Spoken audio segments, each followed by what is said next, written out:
बात करें स्टडी जो है बच्चों, अब आपकी जिस तरह से स्टडी चल रही है उस बात को गौर से सुनना कि स्टडी अगर आपको चल रही है कंटिन्यू तो आपको उसे कंप्लीट कर लेना चाहिए 25 दिसंबर तक। इसके बाद बेटा नई चीजें पढ़ना बिल्कुल बंद कर देना। और मैं तो कहूंगा कि अब आपके पास नई चीजें पढ़ने का समय लिमिटेड बचा है। अब आप पुरानी चीजों को दोहराना शुरू कर दो, नई चीजें भी पढ़े जाओ लेकिन पुरानी चीजें दोहराना शुरू कर दो। जैसे हमने चिराग बैच में हिंदी को पूरी तरह से फिनिश कर दिया, इसलिए क्योंकि हिंदी डिजर्व ही नहीं करती, वो बहुत ज्यादा टाइम ले आपका। हिंदी को अगर आप बहुत ज्यादा टाइम दे रहे हो पढ़ने को, हिंदी इंग्लिश अपने सब्जेक्ट को, तो मैं ये कहूंगा कि बेटा फिर आप डिजर्व नहीं करते सिलेक्शन। वहां अब आपको सिर्फ आधा घंटा प्रैक्टिस सेट पे लगाना है और शाम को 7 मिनट का प्रैक्टिस सेट कर लो।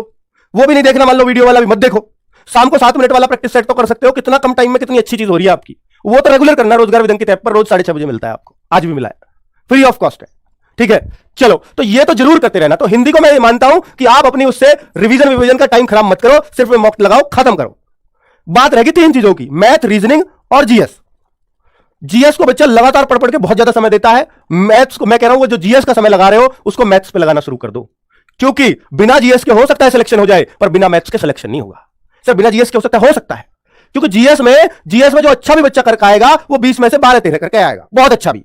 और जो 20 में से इतना सबको पता कि 5-6 कोई भी कर देगा। तो कितना अंतर रहा, मात्र 5-6 क्वेश्चन का। और मैथ्स की बात करूं, एक बच्चा जो अच्छा बच्चा हो तो पूरा 20 करता, और जो जिसको आता नहीं है मैथ्स वो बिल्कुल भी नहीं करता। तो वहां पूरा 20 क्वेश्चन का डिफरेंस है। तो मैथ्स के डिफरेंस को क्रिएट मत होने दो, इसलिए मैं कह रहा हूं तो प्लीज मैथ्स को कंटिन्यू टाइम दो। आपको मैथ्स अगर लगता है कि सर मेरे से नहीं हो पा रहा, मैंने बहुत कोशिश की है, तो आप एक काम कर लेना बस कि जो भी आपसे बन रहा है, ऐसा तो हो ही नहीं सकता, इतना बेबुद्धि कोई नहीं होता कि मुझे मैथ्स बिल्कुल भी समझ नहीं आएगा, कोई भी नहीं होता।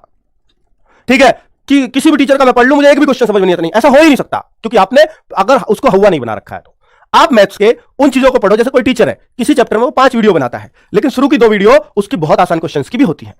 उन 2 वीडियो को तो कर लो यार, और उन्हीं के क्वेश्चंस को बार बार कर लो। मैं आपसे कह रहा हूं कि आप बहुत ज्यादा वो करो, सिर्फ उन 2 वीडियो के क्वेश्चंस को बार बार कर लो, इतना कर लो, तब भी आपका 20 में से कुछ भी नहीं 13-14 क्वेश्चन हो जाएंगे, इतना करने पे भी। यानी जितना आपको समझ आ रहा है सिर्फ उतना मैथ्स कर लो। नहीं आ रहा उसको ये मान लो कि वो नहीं करना मेरे को, लेकिन जो आ रहा है उसको बार बार करो, मैथ्स अच्छा हो जाएगा। रीजनिंग की बात करूं तो रीजनिंग में ऐसा कोई भी चैप्टर नहीं है जो बच्चे को इल्झा सके या किसी बच्चे को कोई चैप्टर समझ में ना आए। नहीं आ रहा हो दोबारा कर लो, लेकिन रीजनिंग में हर बच्चे का स्कोर 18, 19, 20 ही होना चाहिए। अगर इससे कम जा रहे हो तो अपना सिलेक्शन से दूर हो रहे हो। 20 में से आपके 18 क्वेश्चन मिनिमम मान के चलो मुझे करने हैं, 19वां 20वां अगर मैं छोड़ूंगा तो वो ऐसा हो सकता है कोई मुझे श्रीजी उलझा दे या कोई मिसिंग नंबर उलझा दे, वो किसी को भी उलझा सकता है। ठीक है, तो उसकी तो कोई गारंटी नहीं दे सकता कि कोडिंग की कोई ऐसी आ जाए। तो उनके लिए मैंने 2 क्वेश्चन छोड़ देने, मैं 20 में से 20 ही कहता आपको। तो 18 क्वेश्चन 20 में से आपको करना ही है रीजनिंग में, उसमें कोई विकल्प नहीं है अगर सिलेक्शन लेना है तो। मैथ्स में आपका चल जाएगा कि भाई 15, ये बच्चा थोड़ा मैथ्स कमजोर है 15, तो उसको रीजनिंग मजबूत करनी चाहिए। ठीक है, जिस बच्चे का मैथ्स कमजोर है उसको हिंदी बहुत मजबूत करनी चाहिए, लेकिन मैथ्स इतना कमजोर ना हो कि आप 5 भी ना कर पाओ, तो सिलेक्शन नहीं होगा।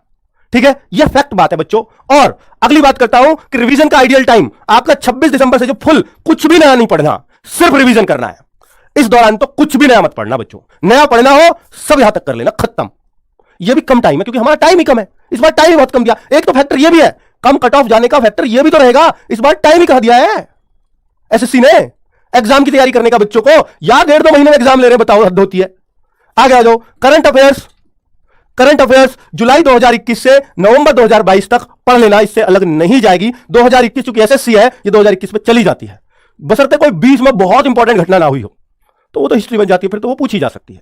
ठीक है, जैसे कोई अगर मैं बोलूं कुछ बड़ा कोई अवार्ड वो 22वां भी नहीं मिला तो 21 का पूछ लिया जाएगा। ग्रैंड स्लैम है, फ्रेंच ओपन, ये 22 में नहीं हुए तो 21 के पूछे जाएंगे। तो ऐसी चीजें 21 की इंपॉर्टेंट रहेंगी। ठीक है, तो ये हम सब कवर कराएंगे, वो हमारी जिम्मेदारी है।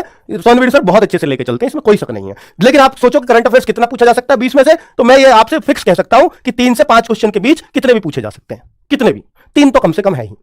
आरडब्ल्यू का मॉक टेस्ट स्कोर ये तय कर लो, कट ऑफ स्कोर को क्लियर करना शुरू कर दो अगर सिलेक्शन लेना है तो। सीरियस हो जाओ इसके प्रति कि मुझे ये कट ऑफ तो करना है क्लियर, ऐसा एक टारगेट बनाया करो कम से कम।